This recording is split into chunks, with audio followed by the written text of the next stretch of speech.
Thanks, everybody. Welcome to Build. I'm your host, Ricky Camilleri. Our next guests are the stars of one of the craziest, funniest, best shows on television. I'm talking about Klaus on TNT, going into its third season. In it, Niecy Nash and Carrie Preston play a couple of beauticians caught up in not one, but a few criminal enterprises. Let's take a look at season 3. Please welcome the wonderful Carrie Preston and the wonderful Niecy Nash from Klaus. Thank you so much for being here. Thank you. Congratulations on season 3 of the show. Congratulations on directing an episode, I'm told as well. That's pretty incredible. Yeah, we actually both did. You both did? Yeah. Wow. That is amazing. I want to talk about what it was like to step behind the director's camera, but first I want to talk about, you were quoted as recently saying that you don't want to play stereotypes and you don't want to play specifically like sassy black women or the sassy black mama, I think you were quoted as saying. And I know that was said, I think, in reference to the character in When They See Us and going deeper there, but I like thinking about that with this show because I think this character, another actress wouldn't bring as much depth to her, wouldn't add as many layers, and you always go beyond with this character, adding more and more layers to her, and I'm wondering how important that was for you after the first script, reading the first script, knowing what you could do with her. Well, the thing I'll tell you about Desna, she's a fully formed being all on her own. Yeah. She is many things.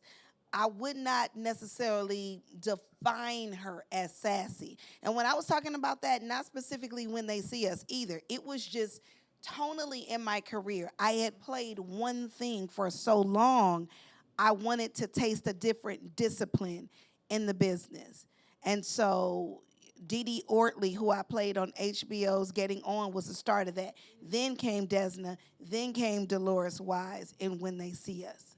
Yeah, I think one of the things that you do with this character so well is that you subvert that whole idea of that stereotype and that trope. You make her something so much greater than just that idea. Does that have to do with the writing, or do you think that also has to do with your protection of the character and how much you work with the creators of the show?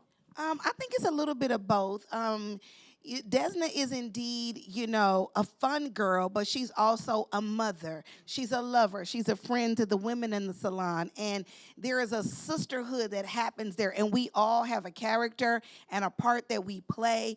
I just wanted to make sure that mine had a little more weight to it and wasn't played in a way that could typically be reserved or assumed that you would play for an African-American actress. Yeah, absolutely. I don't know if this is apocryphal or not, but I know that they were considering other actors to play Desna, but then when Niecy went in to meet with them, obviously they were interested in her because she's brilliant, but when they went in to meet her, they were by the time the meeting was over, they were like, that's our Desna. Like they just knew, just sitting down and talking to her, that she was the one.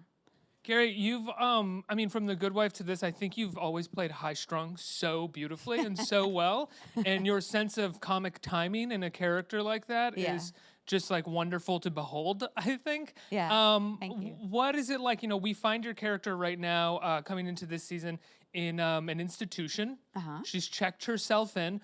What is it like to play high-strung to that level at this point? She needs a little checkup from the neck up, as I like to say. I always am drawn to characters that are complicated and unpredictable. You could say they're high-strung. I don't think of them as that way at all. I think of them more as, they're striving for something. They might not be like the other kids. They have something that's special about them. And then I just keep, going where the writers want to take me.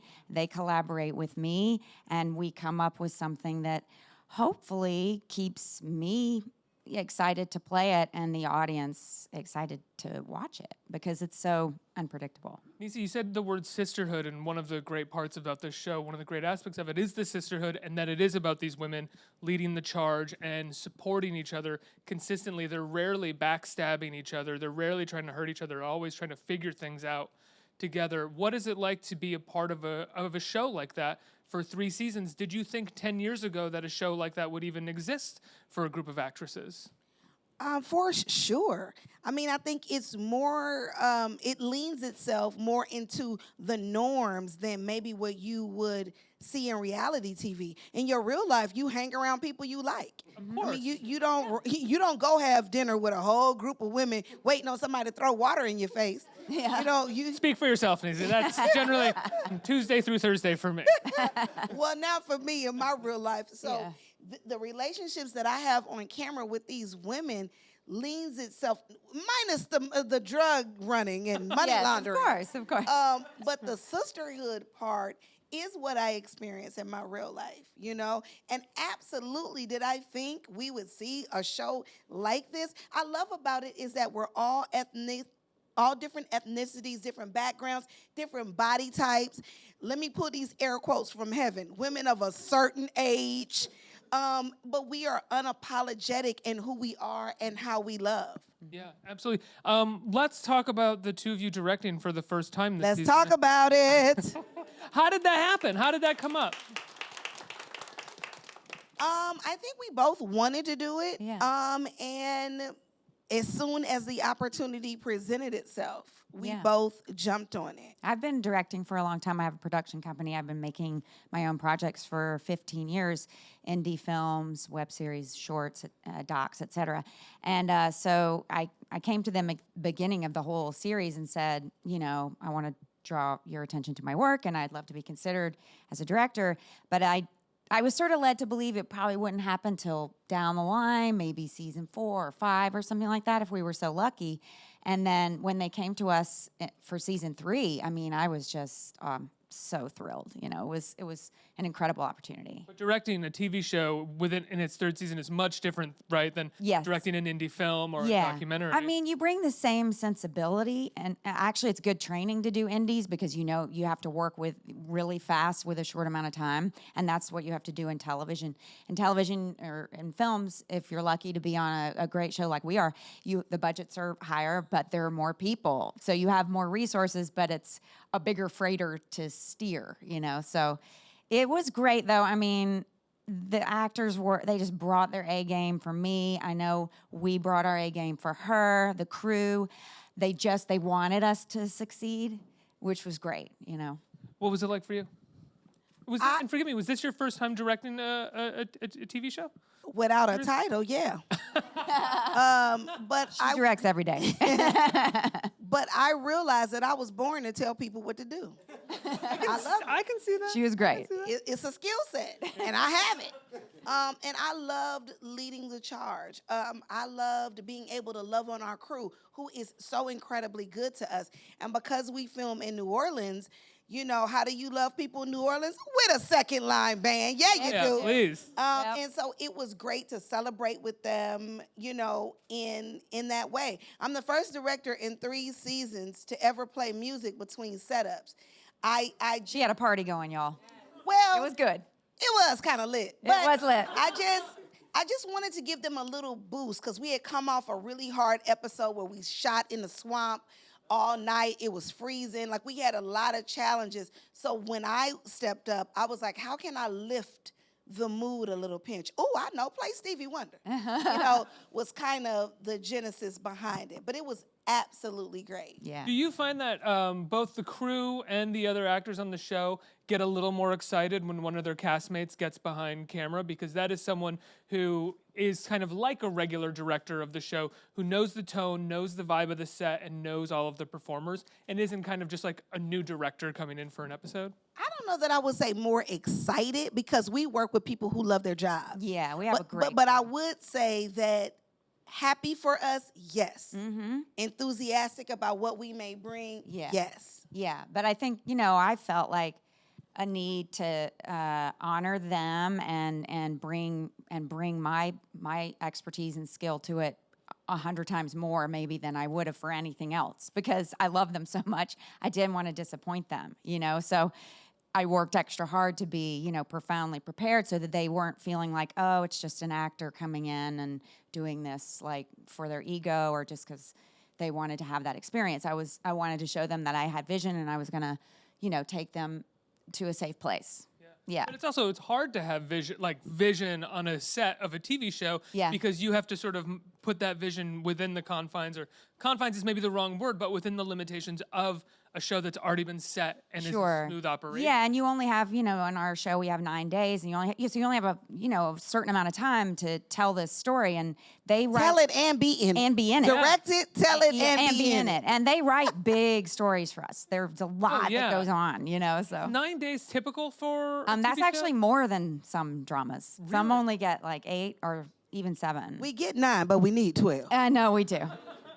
You have really big set pieces per episode. There's lots of big numbers that happen. Literally, we dance and we sing, we do all kinds of stuff. We've got you hanging out of a window in the first why episode not? of the season. Niecy, you were just in, When They See Us, which we briefly touched on, Ava Duvernay's mini-series about the Central Park 5, which is absolutely incredible. And it's a wonderful performance. And I think it's a performance that when they talk about not judging who you play is exactly what it felt like you did. You gave this woman who at times can be quite mean and quite and not really understand the people around her, specifically her children. And you gave her depth and a soul where it was clear that you as the performer were not going into these scenes judging her. What was it like working with Ava and putting this whole character together and doing those scenes? First of all, I love working with Ava. She would have me at hello. I don't care if she wanted me to just read the pages out of the yellow pages. I would do it for her.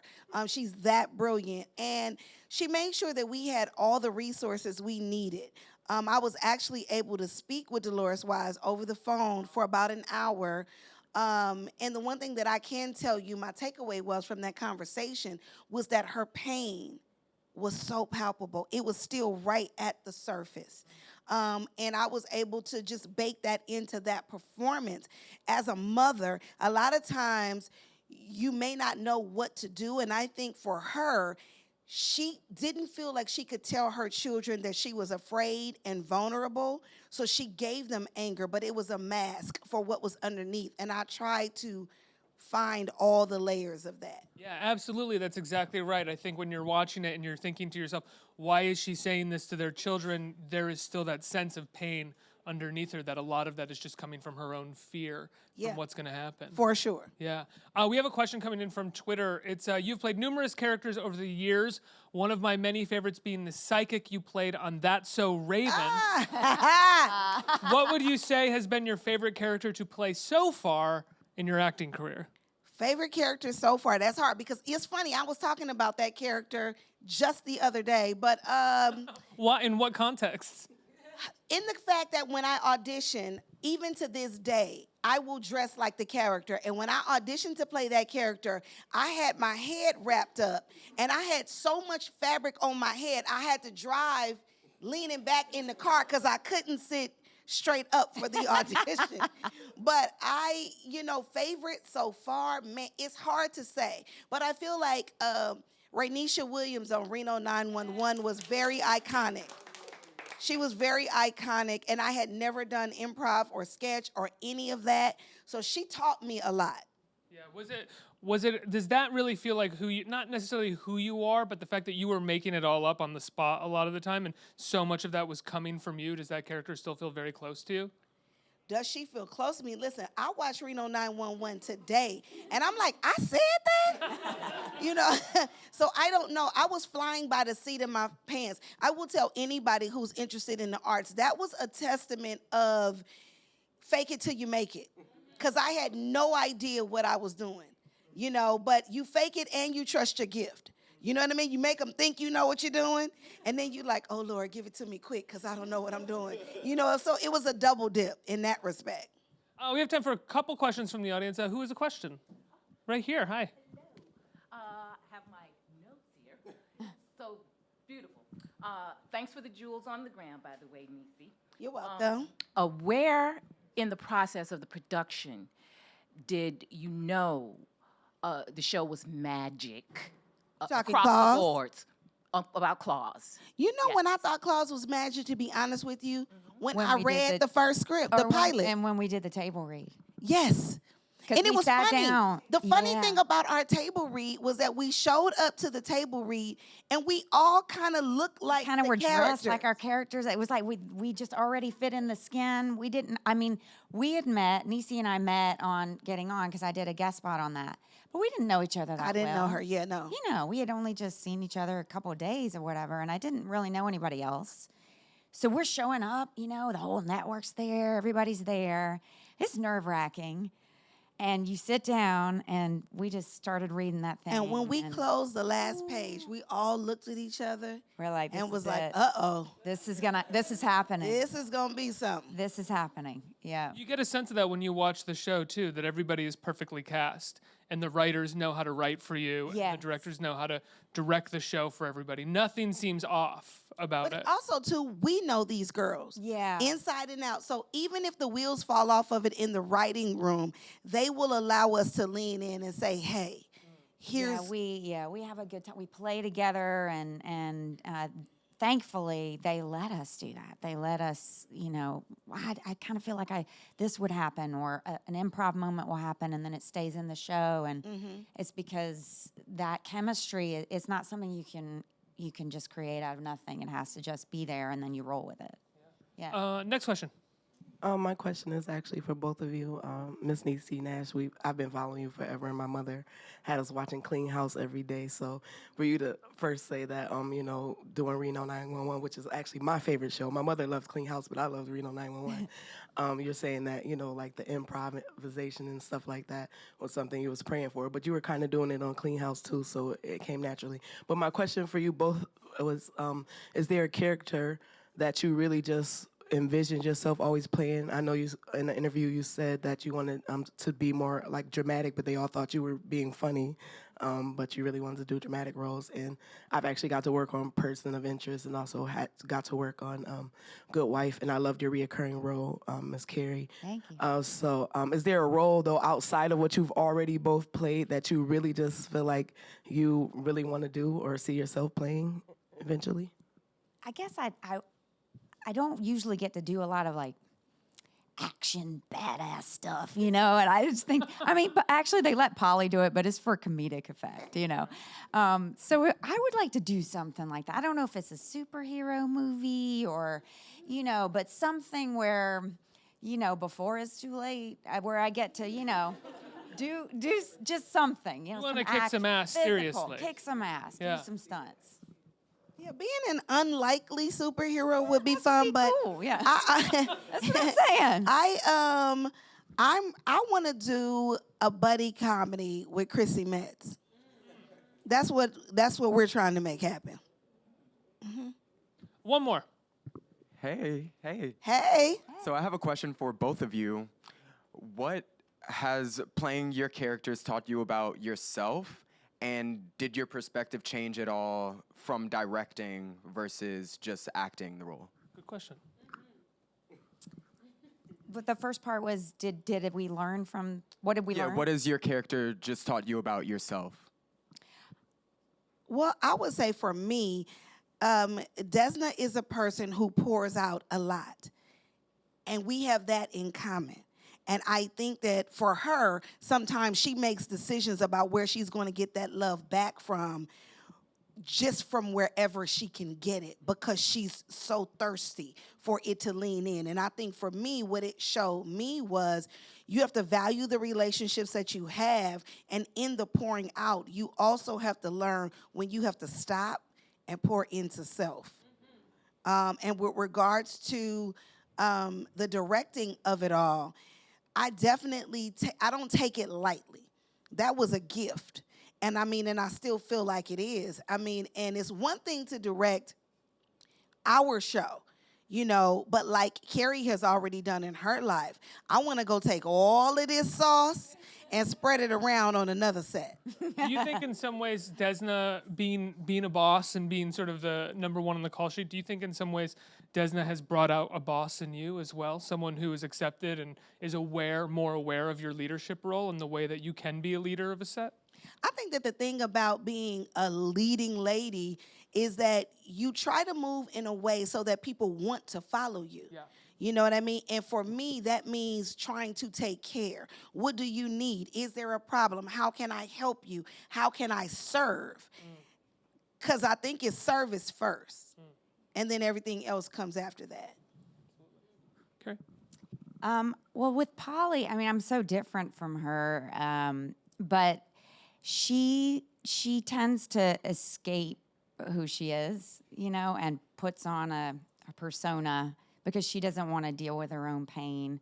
And I think that the show really highlights that, and I think that's sometimes a good thing to highlight because I think we in life do that, especially now with social media.